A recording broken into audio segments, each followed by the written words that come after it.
In this episode, I continue my trip down the Baja California Peninsula with friends. Ready to go? Yeah, ready to go. Yeah. Vámonos! On this section, we decide to take a pretty gnarly 4x4 track to find what is apparently the most beautiful beach in the entire region. Yep, this definitely feels like a slice of paradise. I also get a glimpse of Olivia and Cody's living situation. We built this ourselves. It's self-converted. We have a sink, our Dometic stove. I'm low-key jealous. Anyway, back to the beginning. Today's mission is to get Vilk comfortable with swimming.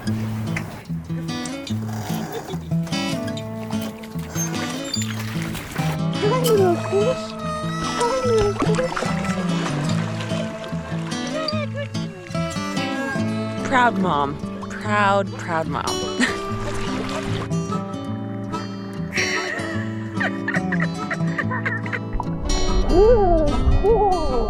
Will Vilk rescue Mathilde when she disappears underwater?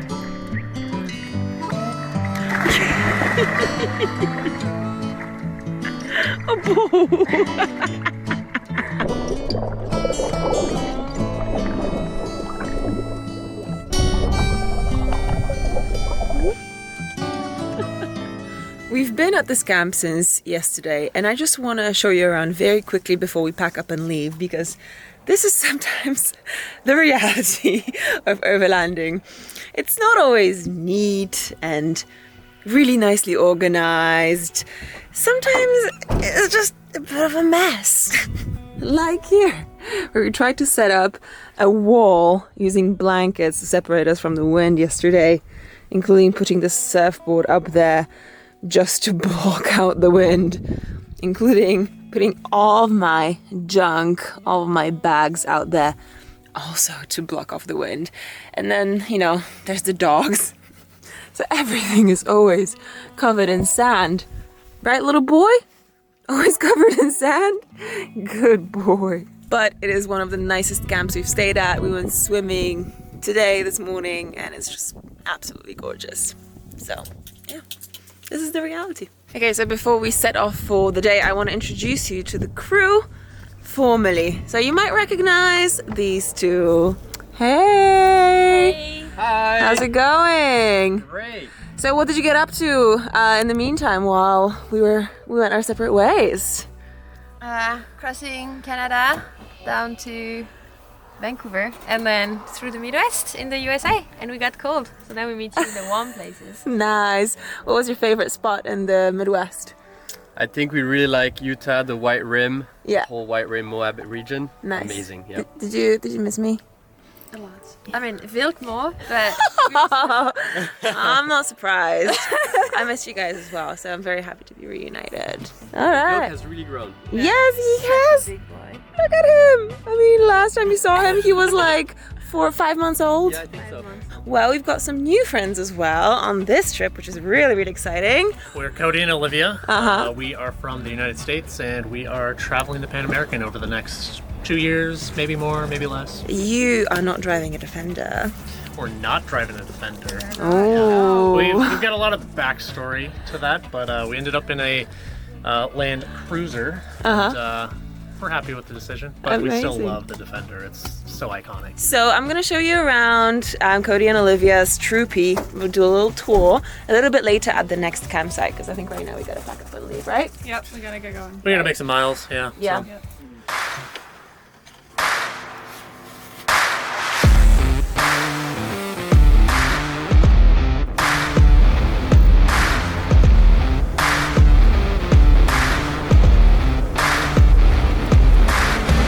So we've got about 20 miles to go until this very special secret spot that Olivia and Cody told us is like the most beautiful spot in Baja, right? Right, it was our favorite spot last year when we were here traveling through. We've been dreaming about coming back ever since. Well, we've got really, really high hopes. I don't know if that's a good thing, but Hopefully we deliver. yeah, hopefully. So we're gonna air down all of our tires just to make the cars a little bit smoother on this dirt track. And then, yeah, well, let's see. I'm hopeful. Vilk, are you gonna love it? You gonna love it? Yes, you're gonna love it, I'm sure, my little boy. You're such a good boy. So, Cody taught me how to use this the other day, so let's see if I remember anything. Okay, that's in. Cool. This is one of those things, if you told me 2 years ago that I would be in the middle of Mexico deflating the tires of my 4x4 to 20 psi, I'd be like, what's a psi, you know? I still don't really know what psi means, but at least now I have learned what it means to deflate your tires and why you should do it. So anyway, 5 years ago I didn't have a driver's license, and here we are today. All right, all done. Let's get going! This is simultaneously one of the coolest and one of the hardest parts of living in your car. You just never know where the road will take you. You start each day with some general idea of where you think you might end up, but things don't always go according to plan, so you need to be able to adapt. I was curious whether my expectations of this spot would match the reality. This is easily one of the most beautiful, dramatic roads I have ever driven down. Extremely dangerous, but so beautiful. It feels a bit surreal to be traveling with other people on this iconic route, all of us sharing this amazing journey, because, you know, 5 years ago, I didn't even have a driver's license. And today, here we are, driving across Mexico. You know, sometimes you're on a dirt track for miles and miles and you're like, oh my God, why am I even here? Is this gonna be worth it? Well, this is one of the situations where it's most definitely worth it, because this location is a dream and it is literally at the end of the road. There's no further place that you can go from here. This is it. I want to show you all of it, but I'll show you tomorrow, because right now, I mean, it is gorgeous. You can see it is absolutely beautiful, but I bet tomorrow morning at sunrise, the light will make these mountains pop, and that's how I want you to see them.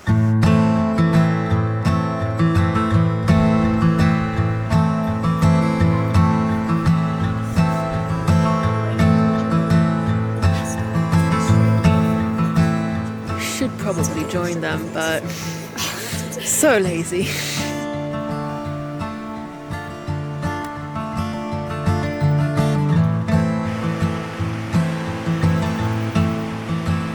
So what makes this beach even better is that there is a little beach shack on the other side of the beach, where they sell tacos and beer and breakfasts, and I'm gonna just head over there and get a little Pacifico brew.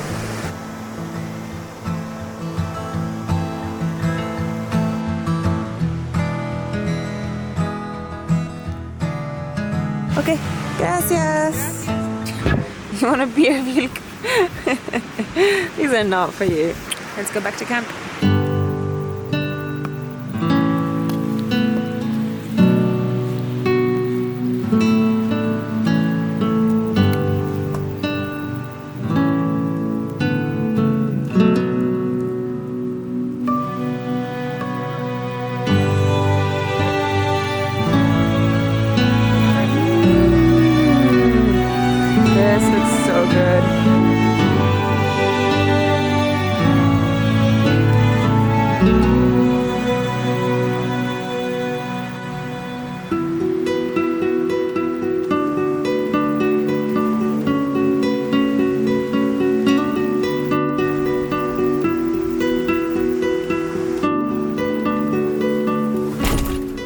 You know, I found that making friends as an adult is not always easy. It's like it takes a lot more conscious effort to create new friendships. They don't just happen like they once used to, right?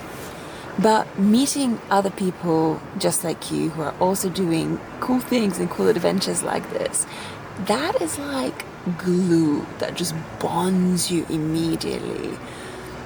You immediately have something in common, which is really awesome. You just get each other, you know?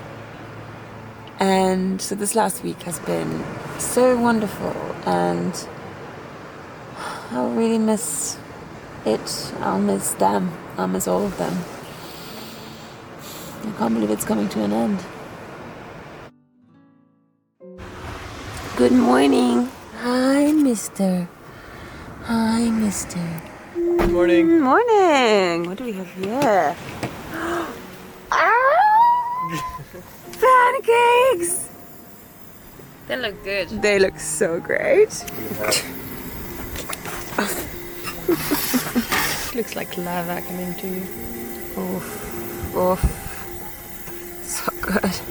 Oh, look at this one! It's so cute! So we're trying to figure out how to say pancake, little pancake in Spanish. We think it's galette. Pequeño pancake. Panquequito. Exactly. Nick, do you know the Spanish word for pancake? I don't. Hey Siri, what is pancake in Spanish? Crepe. Crepe. Es una pequeña crepe. Una crepita. Una chiquita. Una chiquita crepita. I never talked to him, but... So good. Pure decadence.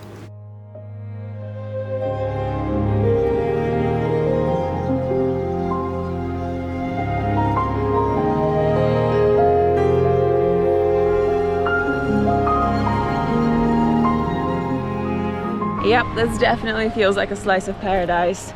So there is this giant beach, and there's barely anyone here, and then there is another part of the beach which is just on that other side. And if you can see it right there, just a little strip of land. So I'm teaming up with Olivia and Wilk right there to cross to that beach. Now there is no obvious path leading to it because we are separated from it by the sea, but it is low tide, and since it's low tide we might just be able to cross just down that way on the rocks right along the water's edge. If we're too late coming back, we'll probably have to take a very long detour somewhere up across the mountains. So hopefully we can get there and come back before high tide kicks in. Yeah, let's go.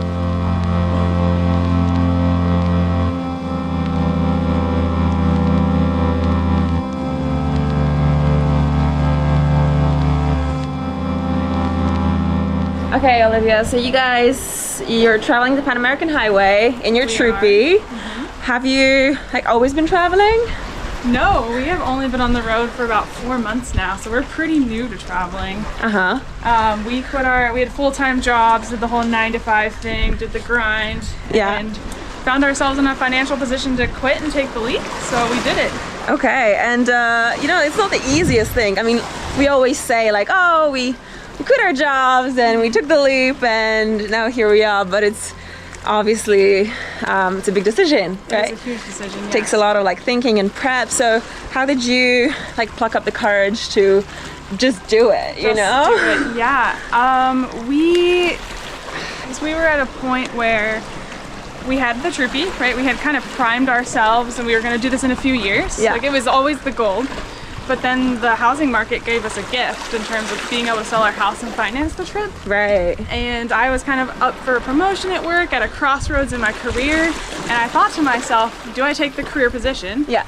Or do I quit and travel? That's very interesting. Yeah, and so I was literally typing up the email to my boss saying I'll take the promotion, I'll do the next thing, and I couldn't do it. It was in my heart, in my gut, I just could not do it. Wow. And so I waited a weekend and then I was like, okay, we're gonna quit and travel. We're gonna sell the house, we're gonna quit and travel. Amazing. Yeah, and I mean, I think Cody and I were kind of set up. Yeah. We had already primed ourselves for it, and so when the opportunity was there, all we had to do was kind of reach out and grab it. But I mean, anyone can do that, right? Yeah, that's true. There's different ways of creating a life situation for yourself where you can sustain a life on the road for be it 3 months or 6 months or 6 years, Yeah, you know? whatever it ends up being.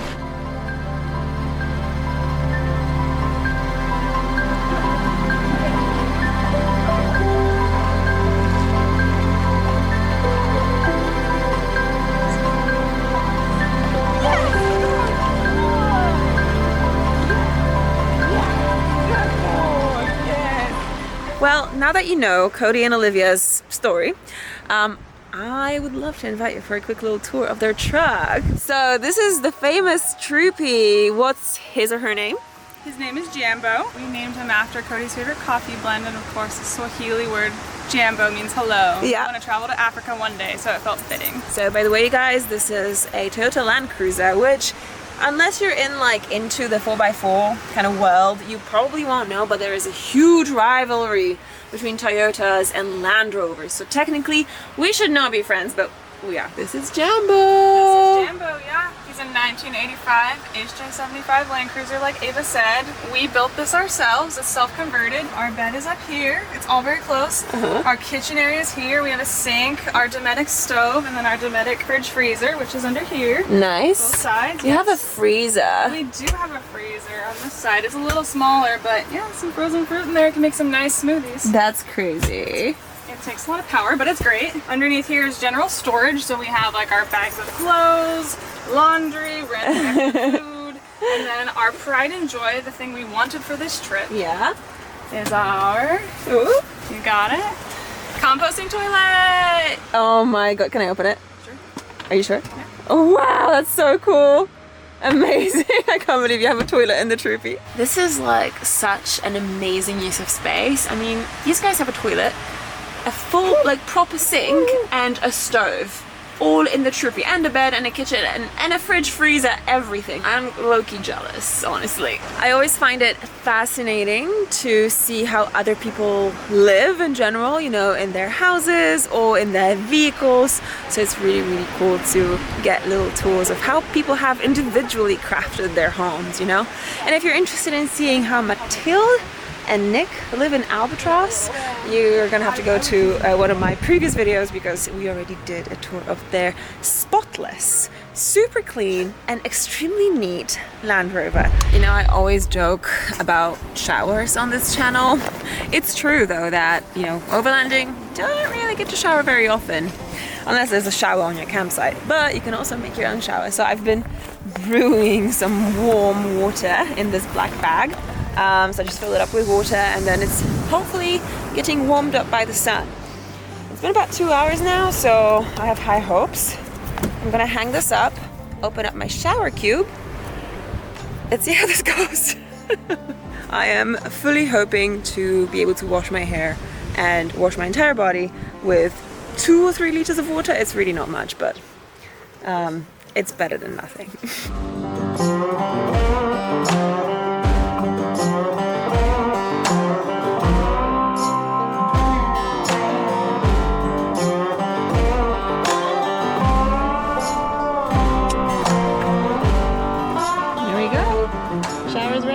And the water's actually really quite nice. It's not too cold. I'm gonna put away the camera now because this is getting a little bit uncomfortable.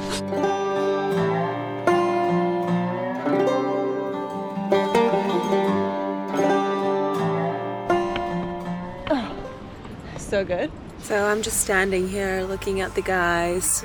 They're planning the next part of their Baja trip without me. I'm not coming with them. I'm a little bit sad. I mean, it's such a beautiful place. It's warm and sunny, but I have to fly somewhere in just a couple of days. So I'll be leaving for a little while. More on that in the next episode, but in the meantime, feeling very, very jealous. Oh, wish we could stay. I know. Mathilde took a really, really cute picture of all of us together the other day. So what I thought I would do as a little goodbye gift is I want to print out that picture for everybody on my little photo printer, so that they have a little memory to keep of our time together. I have something for you guys.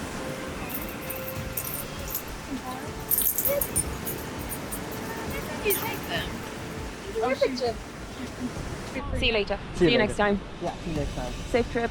You too. Merry Have Christmas. fun. Merry Christmas to you. See you. Mama Mishka. See you later. Yeah. Bye, Ron. Mo. So spoiled. He's like, what's happening? Yes, good boy. Now we did the first 2 steps. Bye. Bye. See you.